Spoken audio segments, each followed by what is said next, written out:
It's patch day! And just like the Illuminate, this patch just came out of nowhere. That's right, the new faction has arrived, the Illuminate are now in the galaxy. Alongside a new Warbond, some extra additions, and some balance changes, which, like in every patch notes, they can use some elaboration. Just one bullet point can have a huge impact in the gameplay. So we're going to take a deeper look at those balance changes and see what it means for the game. And I'm soon to be diving into the patch myself, so not too many spoilers ahead because I want to keep it fresh for myself. But you can join me on Twitch TV if you want to have a laugh with us, which then also brings me onto today's sponsor. That's me, Positively Hazo, patch note enthusiast and a lifelong gamer. I'm just doing that whole subscribe thing you do for YouTube. Again, I live stream on Twitch TV. There's also content on TikTok if that's your platform. And if you're enthusiastic about game mechanics like me, then hop in the Discord. You'll find a link in the description below. So we'll go from the top. What's new in this patch? New colony missions. So there's a new environment to fight in. And this brings the battle to the streets of Super Earth's many colonies. Super exciting and a massive change from the wastelands we're used to fighting in. And plus, possibly the most exciting part of this patch. I mean, the Illuminate's pretty cool. But now there's an RV you can drive around in with your best buds. But be careful, if you flip, you will get ragdolled out of that thing.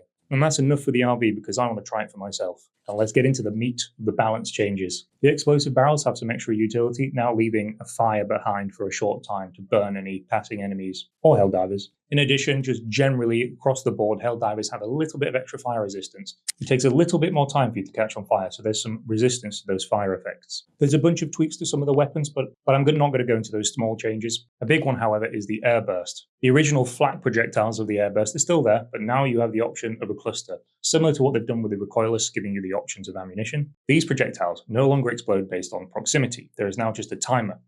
There's a set distance that it travels before the explosion sets off. And I did have a quick play around with this, and I discovered if you shoot straight up, you can kind of do an AoE defensive barrier with a circle of cluster bombs. Some big changes to a few of the boosters. The flexible reinforcement budget, which is the booster that makes it quicker to get reinforcements back once they're drained. That has been boofed. It's been boofed. It's been buffed 150%.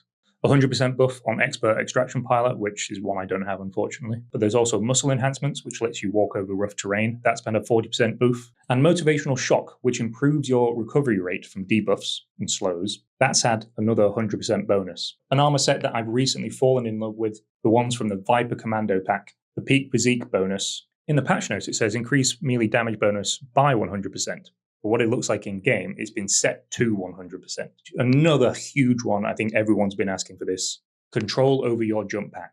You can now aim while you're in the jump pack. Plus, you're allowed to stim. It looks like the exosuits have also had a buff, but I'm not 100% sure. It's had an increase in its health and the cockpit has had an armor buff. However, the arms have had a little bit of a nerf. Okay, so that's the Helldiver gear. What about the rest of the gameplay? First on the list is the Reinforced Scouts Rider. So those who have played on the high difficulties will have come across these. I believe it's difficulty 7 and above. So the Automaton Scouts Riders that usually have a pilot on the back. On the high difficulties, they become fully armored shells. And god damn are they a pain. Requiring I've generally been bringing an armor-piercing primary just to deal with these guys. And this is one I definitely feel needs some elaboration. Increase the minimum range for Reinforced Scouts Riders rocket launchers. Don't quite know what that means. However, I believe they elaborate in the next section of fixes. There's another point. The Reinforced Scouts Rider will now pause, wrong line, the minimum range of rocket launches by the Reinforced Scouts Rider has increased. So I believe what that means is if you're too close to a Scouts Rider, they won't be able to launch their rockets. You need to be a further distance away, and they've increased that radius now.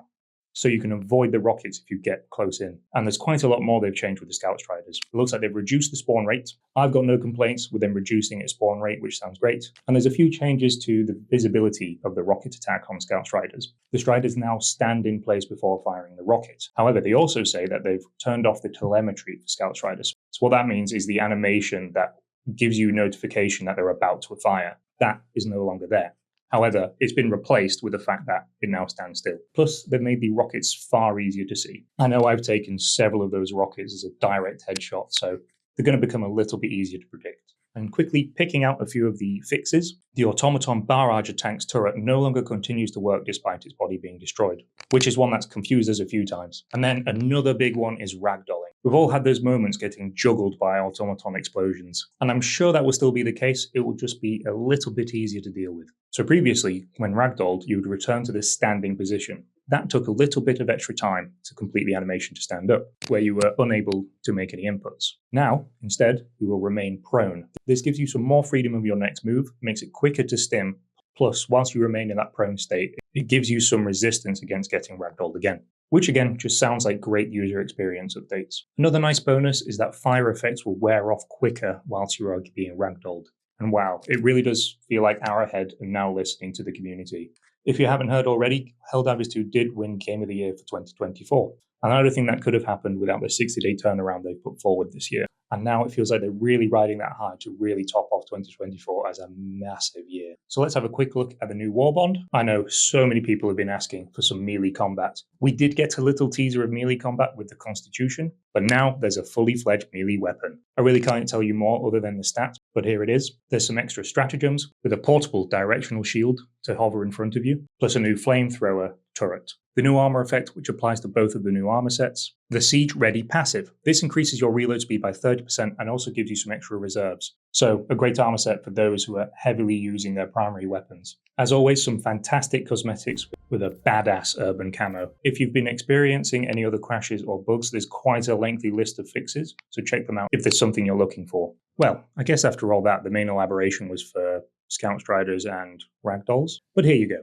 Christmas has come early for Helldivers. I'm about to jump into the action. I'm going to get ready to stream, and I'll catch you planet side.